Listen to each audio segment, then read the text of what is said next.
मेरी पार्टी ने अपना रुख इसको लेकर हमेशा से स्पष्ट रखा है कि जातीय जनगणना का पक्षधर लोक जनशक्ति पार्टी रामविलास है।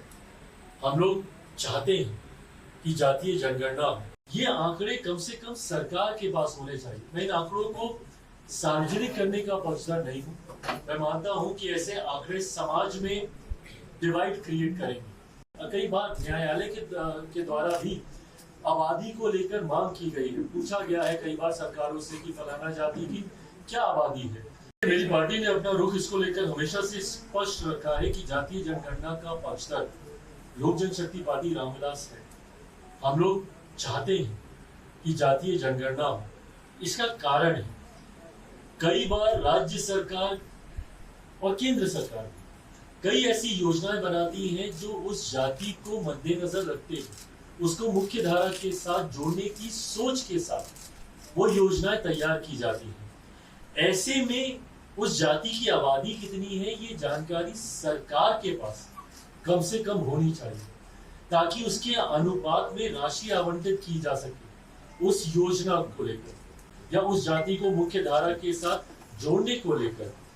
ये आंकड़े कम से कम सरकार के पास होने चाहिए। मैं इन आंकड़ों को सार्वजनिक करने का पक्षधर नहीं हूँ।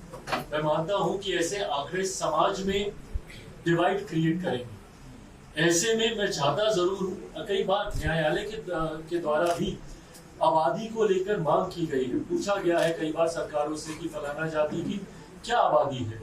तो ऐसे में ये आंकड़े मैं मानता हूं कि कम से कम सरकारों के पास होने चाहिए। आप युवा नेता हैं, तो क्या झारखंड में अब अलग से चुनाव लड़े या गठबंधन के साथ लड़े? युवाओं को कितना टिकट देंगे? डेफिनेटली मेरी प्रायोरिटी रहेगी। मैं एक अपना एमवाई समीकरण है मेरा, जहाँ पे महिला है और युवा है।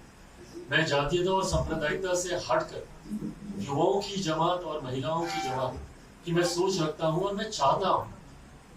लिमिटेड सीटों पर मैं लोकसभा का चुनाव लड़ रहा था, बट फिर भी मैंने सुनिश्चित किया कि नारी शक्ति अधिनियम कम से कम मेरी पार्टी में लागू हो। 5 में से 2 सीटों पर मेरी महिला सांसद है। Shambhavi one of the youngest member parliament, Bina ji है यहाँ पर। युवा जोश भी है, अनुभव भी है और महिला रिप्रेजेंटेशन भी है और युवा सांसद भी है। Rajesh is way younger than me. Arun ji है यहाँ पर, शांभवी भी यंग, बीना जी इस कैटेगरी से थोड़ा सा बाहर है। हम भी आप ही के साथ। तो ये मेरी प्राथमिकता जरूर है।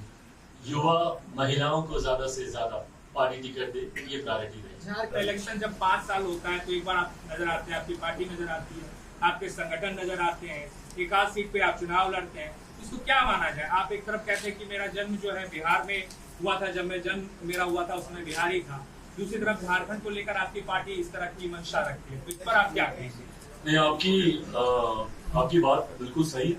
ये सोच जल्द आप लोगों के साथ साझा की जाएगी। ये तमाम ऐसे ही विषय हैं जिसको लेकर पार्टी अध्ययन कर रही है और अपना मैनिफेस्टो हम लोग लेकर आएंगे। बिहार में बिहार फर्स्ट, बिहारी फर्स्ट की सोच के साथ मैं आगे बढ़ रहा हूँ, जिसमें बिहार को विकसित राज्य। और जब मैं बिहार का जिक्र करता हूँ, इसलिए मैं ये उदाहरण भी दे रहा हूँ क्योंकि जब मेरा जन्म हुआ था उस वक्त झारखंड बिहार का ही हिस्सा था, हम सब एक ही थे। ऐसे में समस्याएं ज्यादा अलग नहीं है झारखंड बिहार की। पलायन को लेकर हो, बेरोजगारी को लेकर हो, विकास को लेकर। तो ऐसे में पार्टी इन तमाम विषयों पर अध्ययन कर रही है और ये तमाम चीजें एक कॉन्क्रीट रूप में जल्द आप लोग के समक्ष आएंगी।